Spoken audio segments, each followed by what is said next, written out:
Na entrevista do dia com Maria Lídia Flandoli, a candidatura de Lula e os planos para o resgate na economia. Entrevisto o professor do Instituto de Economia da Unicamp, Márcio Postman, que é presidente da Fundação Perseu Abramo e um dos coordenadores do programa de governo da campanha de Lula. Eu agradeço muito sua presença. Uma oportunidade para nós falarmos, Márcio Postman, sobre um clima que existe, né? De um lado, os aliados de Lula a criticarem muito duramente a política econômica do governo Temer, naquilo que chama de destruição de projetos sociais, empobrecimento da população, algo sem sentido, desumano. Do lado de Temer, há também se atribuindo a responsabilidade de recessão aos governos do PT, de Lula e de Dilma, e a questão do desemprego também, que foi uma herança e que duramente o governo Temer estaria aí tentando e conseguindo reverter essa situação. Mas de tudo isso, o que eu te pergunto exatamente, porque é um dos coordenadores de programa de campanha de Lula, é o seguinte, a questão do respeito ao eleitor, porque esse debate não é esclarecedor. É uma questão que eu não sei se vocês comprovadamente acreditam que possa conquistar votos, mas não tem um jeito de se debater a questão da economia do país de forma didática, professor, sem ser de dedo em riste? Não, certamente o eleitor está muito preocupado com a situação concreta que nós estamos vivendo e olha para as eleições como uma oportunidade de alterar essa situação, né? A discussão sobre o passado, ela sempre é interessante, mas mais para os historiadores que vão, na verdade, esclarecer melhor o que aconteceu. Na questão eleitoral, o que está em jogo justamente é o futuro do país, especialmente no que diz respeito ao presente que nós estamos vivendo. Mas o senhor não está se eximindo de da responsabilidade do PT? Não, eu diria Quando assim, fala, vamos esquecer o passado, o que importa é o presente, porque é o presente que vai determinar o futuro? Certamente. Nós, inclusive, temos uma bagagem, um legado, que foram as experiências dos governos petistas de 2003 a 2016, pelo menos até a metade, quando foi o período que o Brasil combinou democracia, crescimento econômico e distribuição de renda, inclusão social. Esse é o nosso legado e, de certa forma, é isso que permite um apoio tão forte à candidatura do presidente Lula. É a candidatura que está em primeiro lugar do ponto de vista da aprovação da população. E a questão da recessão, que é o argumento dos aliados de Temer e a oposição ao PT, que o responsável pela situação de recessão, de deterioração da economia, é o passado, que seriam os governos do PT. Qual é a resposta? Então, a resposta é que a nossa experiência de governo é uma experiência exitosa, evidentemente que tem problemas em relação aos efeitos da crise internacional, né, que o mundo viveu, inclusive, mas as opções, os resultados que nós estamos vivendo hoje, ao nosso modo de ver, diz respeito às opções que foram tomadas, sobretudo em 2016. Né? As opções, por exemplo, de aprisionar o gasto público. Né? Estão faltando remédios na saúde, os hospitais estão com dificuldade, nós temos problemas sérios na educação, os preços dos combustíveis sobem a um determinado nível. Aqui mesmo já foi antecipado problemas sociais graves que o país não conhecia, né? Quase 28 milhões de pessoas vivendo na situação de desemprego, equivale praticamente a quase a população da Venezuela. Mas isso são dados, é a realidade.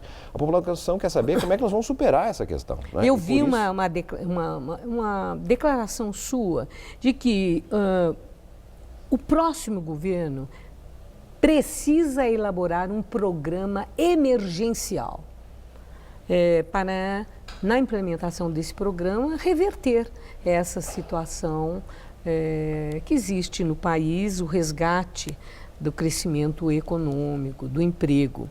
O que seria a base de sustentação de um programa emergencial para o próximo presidente da República, seja ele quem for?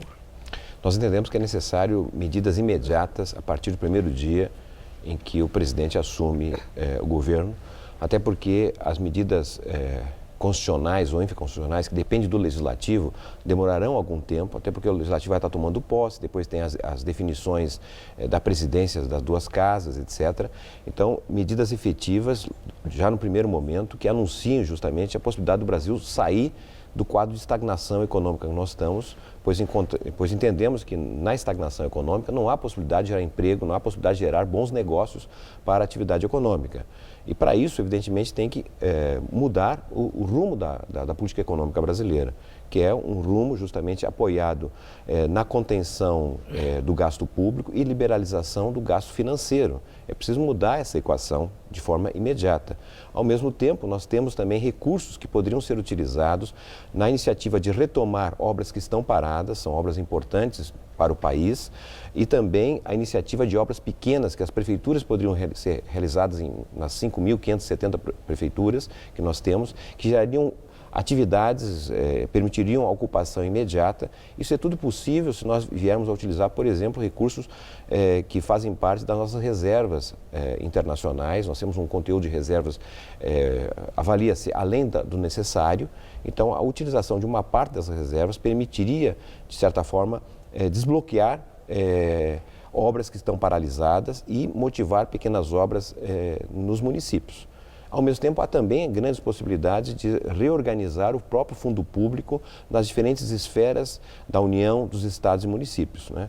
Enfrentar o problema do endividamento das pessoas, o endividamento das empresas. Então, há uma série de ações que são possíveis fazer de imediato para tirar o país dessa estagnação e voltar a gerar emprego, dando para as pessoas uma esperança de que é possível sair Eu desse observo, quadro. professor, que o senhor não mencionou a adoção de medidas de estímulo ao consumo, aquela questão do estímulo para a demanda interna, que foi um modelo do passado.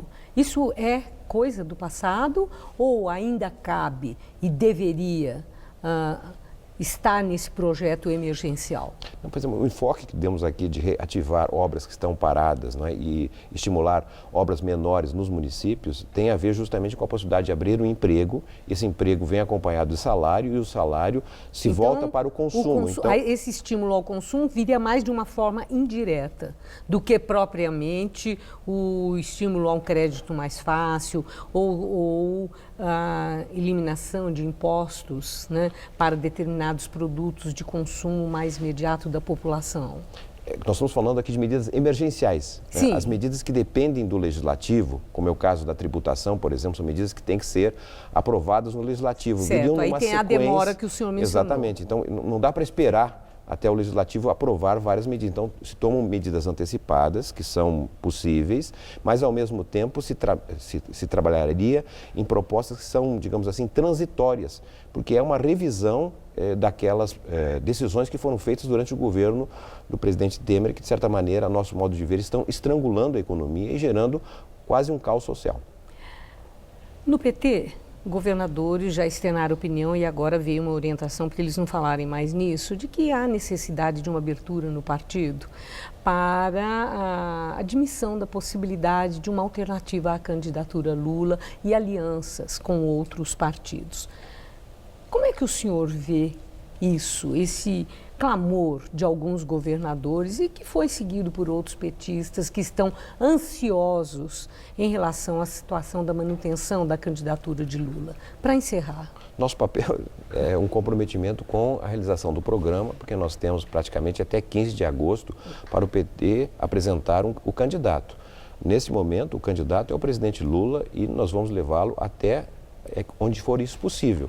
Agora, o PT é um partido democrático e permite justamente visões distintas, como a de alguns governadores ou até outros importantes líderes dentro do partido, mas há uma convergência do ponto de vista da direção que a candidatura é Lula até as últimas consequências de que isso representar. E eu agradeço muito sua entrevista. Uma boa noite, professor. Igualmente para todos.